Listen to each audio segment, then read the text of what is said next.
আসসালামু আলাইকুম। Fresh agro এর পক্ষ থেকে জানাই স্বাগতম। বন্ধুরা, আজকে আমরা কথা বলবো ফার্মি মুরগির ডিম না পারলে করণীয় কি। যারা ফার্মি মুরগি পালন করেন তাদের জন্য ভিডিওটি খুবই গুরুত্বপূর্ণ, তাই ভিডিওটি স্কিপ না করে সম্পূর্ণ দেখার অনুরোধ রইল।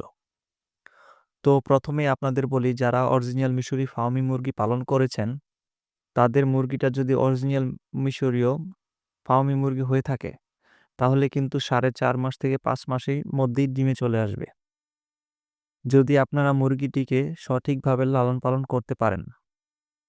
এখন মুরগি পালন এর দুটি পদ্ধতি রয়েছে।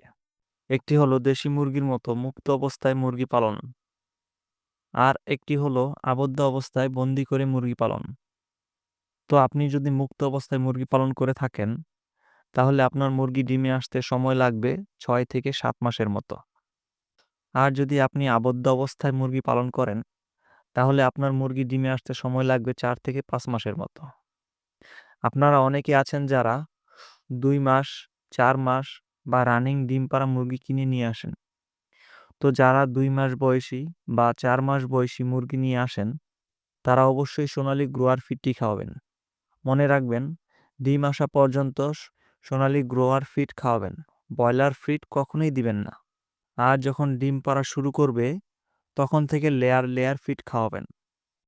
আর যারা রানিং মুরগি নিয়ে আসার পর ডিম দিচ্ছে না তারা অবশ্যই লেয়ার লেয়ার ফিড খাওয়াবেন এবং সাথে এই মেডিসিনগুলো খাওয়াবেন। মেডিসিনগুলো হলো ইসেল, ক্যালপ্লেক্স এবং জিঙ্ক। এই 3টি ঔষধ প্রতি 1 লিটার পানিতে 1 মিলি করে দিয়ে 3 দিন চালান, দেখবেন ইনশাল্লাহ আপনার মুরগি ডিম দেওয়া শুরু করবে। বন্ধুরা, ভিডিওটি ভালো লাগলে অবশ্যই একটি লাইক দিবেন এবং আরও কিছু জানার থাকলে অবশ্যই কমেন্ট করবেন। ধন্যবাদ।